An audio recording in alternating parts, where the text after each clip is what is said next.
Je vais à Trilleport pour interviewer Jean-Michel Maurer, le maire, et Laure Seva, adjointe à la jeunesse au sport, qui vont nous parler en fait du passage de la flamme paralympique à Trilleport. En fait, donc, nous a demandé si nous étions volontaires pour recevoir la flamme paralympique, qui aura lieu le 26 août. 27.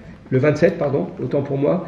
C'est à la fois un honneur, une responsabilité, puisque 2 villes en Seine-et-Marne sur une cinquantaine au niveau national ont été sélectionnées sur cette flamme paralympique. Alors, on vous expliquera pourquoi on a été sélectionné certainement, et puis dire aussi qu'on est une des plus petites villes au niveau national à avoir cet honneur et cette responsabilité.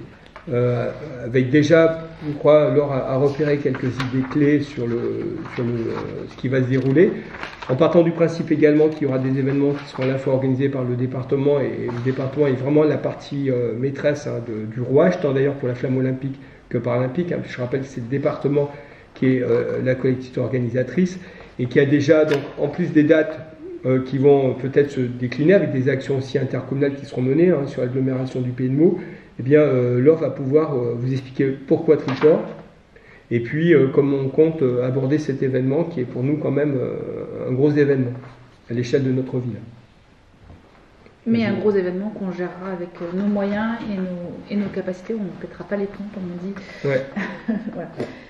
Moi je suis donc Laure Seva, je suis adjointe au maire en charge des sports, de la jeunesse et de la vie associative.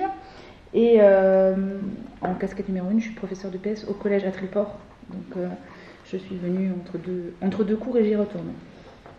Donc oui, pourquoi nous accueillons la flamme? Deux éléments de réponse. La première, c'est qu'on a des installations qui sont relativement belles et dont tout le monde nous envie. En tout cas, moi, pour travailler dedans tous les jours, c'est quelque chose... on n'en trouve pas partout, des installations avec un terrain synthétique, avec des terrains extérieurs, avec un gymnase, une salle de judo, une salle multisport, une salle de musculation. Enfin voilà, donc on a un complexe qui est PMR, donc c'est-à-dire qu'on peut accueillir tout le monde sans discrimination. Donc c'est la première chose. Et puis depuis longtemps, le club de judo avec Michel Boudon avait mis en avant le para-judo et le handi-judo. Donc c'est une des premières raisons pour lesquelles on accueille la flamme. Et la deuxième, c'est que depuis 2014, au sein du collège de Trilleport, nous pratiquons avec les collègues ce qu'on appelle le sport partagé, avec une classe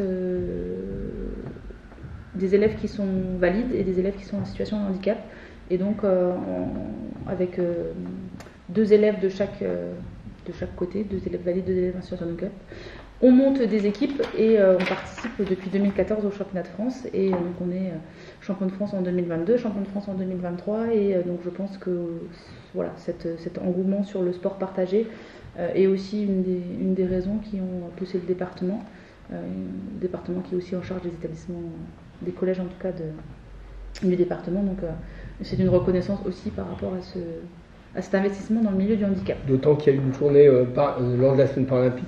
Et il y aura une journée, donc l'année dernière, le 4 avril dernier, on a fait une journée inter-Ulysse, donc avec tous les Ulysses en tout cas une vingtaine d'Ulysses de Seine-et-Marne. On avait plus de 300 élèves en situation de handicap présents sur le complexe sportif. On a organisé une grosse journée sportive où on leur fait vite des pratiques à la fois handi et à la fois valides.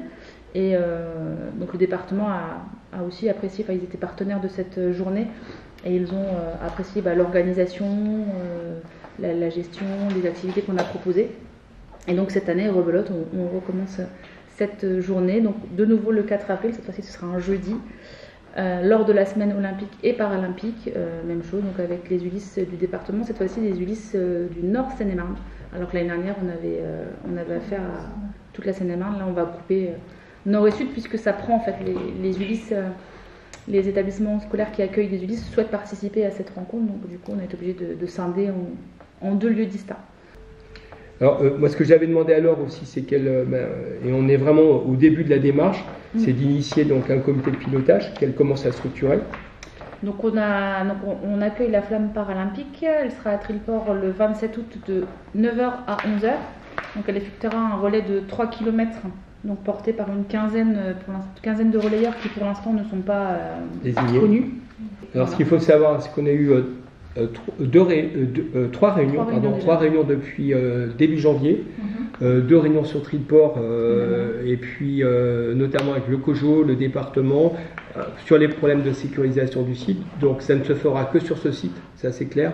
Il n'y aura pas de déambulation dans les rues. Tout sera sur le complexe sportif. Donc la flamme sera sur place de 9h à 11h. Le paralympique, c'est 12 flammes pour les 12 jours d'épreuve. Elle est allumée à Stoke-Mandeville en Grande-Bretagne parce que c'est le berceau des Jeux paralympiques. Donc elle est allumée à Stoke-Mandeville. Ensuite, elle passe le tunnel sous la Manche. Ouais. Et une fois qu'elle arrive sur Paris, elle est dispatchée en 12 flammes qui représentent les 12 jours d'épreuve. Et chaque flamme a son trajet. Et chaque flamme après converge vers Paris. On est la flamme 4. Ouais, elle part de Calais, elle s'allume en même temps sur 12 sites différents. Strasbourg, Troyes, Triport, Paris. Et donc, je crois que tu as balisé, il y a le carnaval, enfin il y a quelques éléments. Alors sur la journée du 27, on sera sur une journée relais de la flamme avec les porteurs, etc. dans un cadre très très officiel, Paris 2024, avec plein de choses qu'on n'a pas le droit de faire ou des choses qu'on devra faire. Et à côté de ça, à partir de 11h, des animations sportives, culturelles, donc soit du sport olympique ou sport paralympique. Dans les deux, on proposera différents ateliers. Musique, et au niveau de la culture, avec musique, et on finit à 16h par un spectacle. Pour l'instant, la journée n'est pas complètement ficelée, mais voilà un peu le squelette de la journée. Et pour arriver aux Jeux paralympiques du 27-28 août, ouverture des Jeux 28 août, on va mettre en place toute une série d'événements et de communication. Donc la première, ce sera le carnaval, le 16 mars, sur le thème donc, des Jeux olympiques. Ensuite, le 4 avril, vous aurez la journée Inter-Ulysse. Et le 18 ou 19, on ne sait pas trop encore, en tout cas J-100 avant les Jeux paralympiques, le village olympique de Meaux, donc le Meaux Olympique Tour, fera étape à Triport. Donc là, c'est organisé en partenariat avec la communauté d'agglomération.